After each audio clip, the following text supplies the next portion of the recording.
On today's edition of the Pilot's Advisor, we've got a viewer question from the YouTube channel from Shirley. And Shirley's curious about inheriting a parcel of land and what kind of freedom that's going to unlock for her as she looks to reduce her flying schedule in the near future. So we'll dive into that pilot's question coming up on the Pilot's Advisor. All right, Ryan, we've got a viewer question today from Shirley, and Shirley says, I just inherited a parcel of land from an uncle who never had kids. If I sold it, I'd probably clear just enough to pay off my mortgage. I'm a few years from retirement, and being debt-free sounds pretty nice, especially since I'd like to slow down my flying schedule soon. Would that be the best use of the money? Have you seen people in this situation before? Well, life like this happens for sure, but it really comes down to the details. I mean, did you inherit this land and it's totally paid off, so you don't only have to pay taxes on it? How's it zoned? Is there other opportunities there? The biggest thing about land that I think about versus owning another house or being able to rent out a house is that land's not an income producing asset. So if you have a mortgage out on land, or I recently had a client that had an opportunity to buy a bunch of acreage and he really wants it, but once again, you'd be taking out a mortgage and there's no income coming in. You just have to pay out. So I think the details of this situation really, really matter. It sounds like even if there was a lien against the land, she could sell it and make some money to pay off her mortgage. Whether that's the right long-term thing to do or not really depends on the details. So unfortunately, I think she'd have to reach out, discuss the details, see what the land opportunity, the cost benefit analysis of the opportunity cost there is.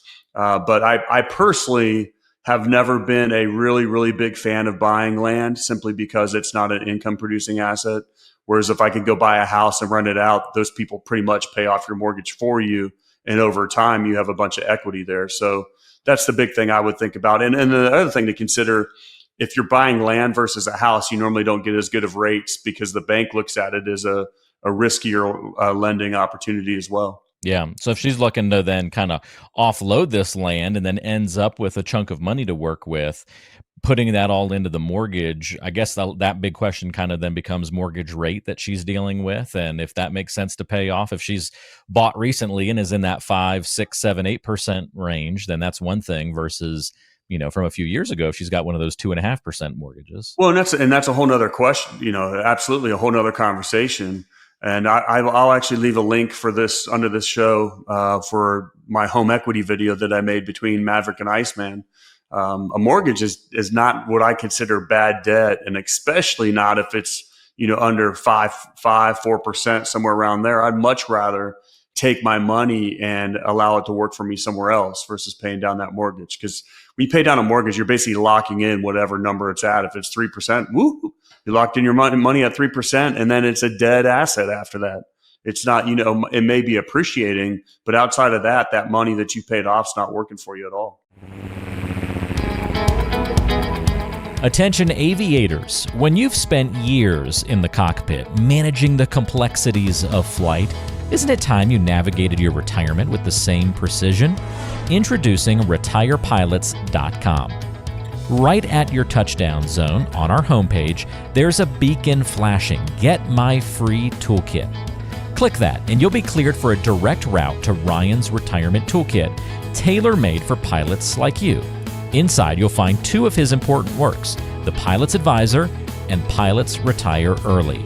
Between these 2 books, you can decipher the 9 critical decisions when retiring before 65 and discover the 7 lessons to help pilots land safely in retirement. But that's not all. This toolkit is packed with altitude-high value, including extras to get your retirement plans off the runway and light the afterburners on your 401k.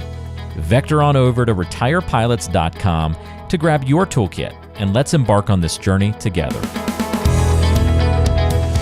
Yeah, so we'll leave a link to that video in the description of today's show. Go check it out. I think that'll be really helpful for a lot of people to kind of understand maybe some of those benefits there.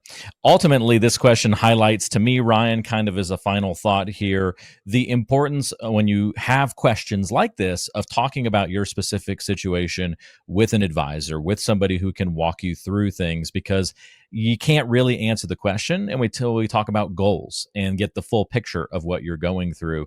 Otherwise, the advice might not be suitable or fit what you're trying to do. Yeah, and everybody should remember this is a podcast. We're not talking about your individual situation. We would need to know the details of your situation before we could give you good financial advice. But I see this all the time where I love it when my clients reach out to me and ask questions like this, because pilots don't know what they don't know. And I think those that do it themselves for so long, they might reach out right before retirement and realize that they have a massive tax problem that they haven't addressed. Whereas if I could have talked to them 10 or 15 years later, not only could I have made them help them with their portfolio so it grew a little bit better, but then we'd have all these tax issues with some strategic tax planning and they'd be in a lot better situation. So definitely reach out to an advisor, definitely get a CPA. There's a reason why there's professionals out there. There's a reason why when my family's going to the airport, I want a professional pilot up there in the cockpit to make sure that they get from point A to point B. And I think the same thing goes with the financial services industry, whether you're talking about taxes or anything else. Hire a professional. Yep. And if you would like to talk to Ryan Fleming and perhaps work with the pilot's advisor, a financial advisor who specifically works with pilots throughout the industry, you can certainly do that. All you have to do is click the link in the description of today's show. You'll see where you can schedule a consultation after you've ordered the toolkit. So that link to the toolkit is in the description of today's show. That comes with Ryan's books, special reports, other great information to know about planning for retirement and your financial life. And it comes with that free portfolio analysis that Ryan's going to walk you through and meet with you one-on-one to talk about further. So order that toolkit via that link and check out that video we mentioned as well. And until then, we'll see you next time. Ryan, thank you so much. Walter, it's always a pleasure talking to you. Information is for illustrative purposes only and does not constitute tax, investment, or legal advice. Always consult with a qualified investment, legal, or tax professional before taking any action.